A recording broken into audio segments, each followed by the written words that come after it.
اس آخری 10 دن میں لیلۃ القدر آتی ہے، اور وہ 21، 23، 25، 27، 29 ان میں گھومتی ہے۔ کبھی 21 کو ہوتی ہے، کبھی 23 کو، کبھی 25، کبھی 27، کبھی 29۔ جب میں 3 چلے لگا رہا تھا تو اس میں رمضان شریف بھی آیا۔ ادھر بارڈر کے قریب ہم چل رہے تھے، بریلوی لوگ تھے، ہمیں 1971 گالیاں نکالتے، مسجد سے نکال دیتے، اور ہم دکان پہ سودا لینے جاتے تو کہتے تسی وابی ہو، اس دن کوئی شے نہیں دینی۔ تو ہم مرچ اور نمک کو پانی میں گھول کے ہم روٹی پکا کے اس سے ہم کھاتے تھے، اور دودھ کوئی نہیں دیتا تھا تو ہم قہوہ بنا کے اس سے تھے۔ ایسا ہمارا وہ مشقت کا سفر تھا۔ تو میں نے اللہ سے مانگنا شروع کیا، یا اللہ پیدل سفر ہے، مشقت ہے، 5 راتیں جاگا نہیں جائے گا، شب قدر آئے تو مجھے اٹھا دینا۔ روز دعا مانگی، پہلے روزے سے شروع کی۔ 21 کی رات میں سویا ہوا تھا، 12 بجے مجھے کسی نے دھکا دے کے اٹھا دیا، تو میں ایسے اٹھا ایسے، اور میرے اوپر نیند کا نشان تھا۔ میں نے ادھر دیکھا، میں سمجھا مجھے کسی نے اٹھایا ہے، لیکن میں نے کیا اٹھاتا؟ سحری دا وقت دیکھنے کے لیے میں نے گھڑی دیکھی، 12 بج رہے تھے، میں پھر سو گیا۔ ایک دم مجھے کرنٹ لگا، آج تو 21 کی رات، میں اللہ سے روز مانگ رہا ہوں کہ مجھے جگا دینا، تو میں بھاگ کے باہر آ گیا۔ ایک پٹھان نے مجھ سے کہا ہوا تھا کہ اگر تو جاگے تو مجھے بھی جگانا، تو پھر میں نے اس کو جگا دیا، وہ تھوڑی دیر کو جاگا، پھر سو گیا۔ میں نے فجر سحری تک میں نفل اور دعا کہ اللہ مجھے قبول فرما لے۔ اچھا، جب ہم واپس آ رہے تھے نا، بلکہ اس سے اگلے دن ہی میں نے کہا جی میں نے کیا دعا مانگی ہے کہ مجھے اس ساری زندگی کے لیے قبول کر، میں تو ڈاکٹر بن رہا ہوں، ڈاکٹر بنوں گا تو ساری زندگی تبلیغ تو نہیں کر سکتا ہوں، تو یہ میں نے کیا مانگ لیا ہے؟ پھر میں نے کہا اچھا اللہ کو منظور ہوگا تو ہو جائے گا، نہیں ہوگا تو نہیں ہوگا۔ لیکن میرے اندر میں ایک خلجان شروع ہو گیا کہ میری لائن میڈیکل کی ہے، میں نے اس کو پورا کرنا ہے، اور ادھر میں نے مانگا ہے مجھے ساری زندگی ادھر لگا دے۔ پھر اللہ نے جیسے لگایا، وہ اللہ نے اپنی قدرت سے دکھایا۔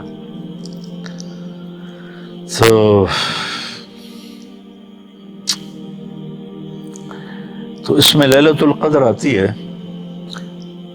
انا انزلناہ فی لیلۃ القدر۔ قدر کے جتنے معنی ہیں نا سارے اللہ نے بیان کیے ہیں سورت۔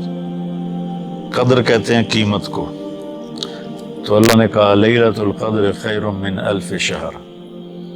اس کی جو قیمت ہے نا وہ یہ ہے کہ یہ 1000 مہینوں سے بھی بہتر ہے۔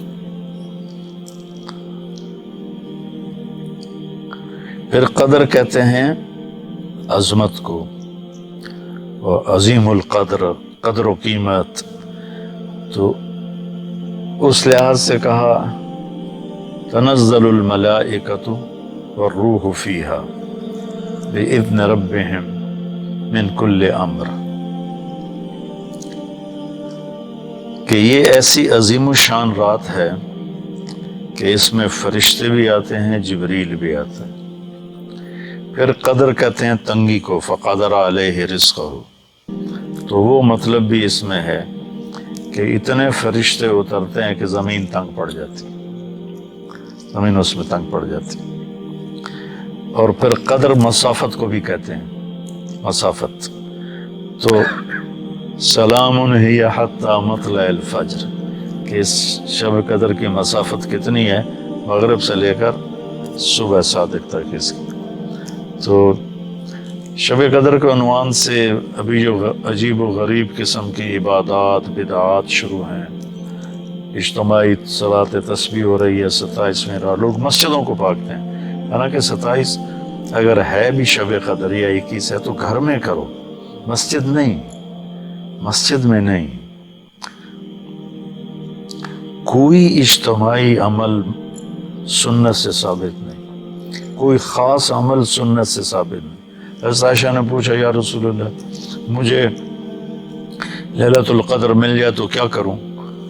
تو کہا یہ دعا پڑھ اللہم انک عفو تحب العفو فاعف عنی، یا اللہ تو معاف کرنے والا ہے، معافی کو پسند کرتا ہے، مجھے معاف فرما۔ بھائی یہ ایک چھوٹی سی دعا کی۔ تو اب یہاں اتنی عجیب و غریب تسمیاں، اتنی تسبیح پڑھو، اتنے نفل پڑھو، یہ سب خرافات ہیں، ان کا ہمارے دین سے کوئی تعلق نہیں۔ ویسے نفلی طور پر کوئی جو پڑھ رہا ہے تو ایسی نفی بھی نہیں، اس کو اس کا اجر تو مل جائے گا، لیکن یہ کہنا ہے کہ یہ سنت سے ثابت ہے، ایسی کوئی بات نہیں۔ تو شب قدر میں یہ نہیں کہ وہ خاص تجلی ظاہر ہوتی ہے، وہ ایسا کچھ نہیں ہے، لیکن اس دن جو ملائکہ کا فرشتوں کا جو نازل ہوتے ہیں، آتے ہیں، جبریل آتے ہیں، اور پھر وہ جب صبح صادق ہوتی ہے تو فرشتے پوچھتے ہیں کہ کیا ہوا، تو جبریل کہتے ہیں کہ اللہ تعالیٰ نے امت محمد کو بخش دیا سوائے 4 آدمیوں کے۔ ایک جو شراب پیتا ہو، مستقل توبہ نہ کرے، یہ معافی کا نہ ہونا ہے کہ توبہ نہ کرے، اگر توبہ کرے تو ہر شے معاف۔ دوسرا جو ماں باپ کا نافرمان ہو، اور اتنا نافرمان ہو کہ ان کے دل کے ٹکڑے ٹکڑے کر دے۔ تیسرا جو کسی کی نفرت دل میں پالتا ہو۔ چوتھا جو قریبی رشتہ داروں سے لڑتا بھڑتا ہو۔ یہ 4 آدمیوں کی بخشش نہیں ہوتی، توبہ کر لیں تو اس وقت معاف۔ تو بھائی اگر کوئی بھائی ان 4 چیزوں میں مبتلا ہے، کوئی عورت کوئی مرد، تو توبہ کر لیں۔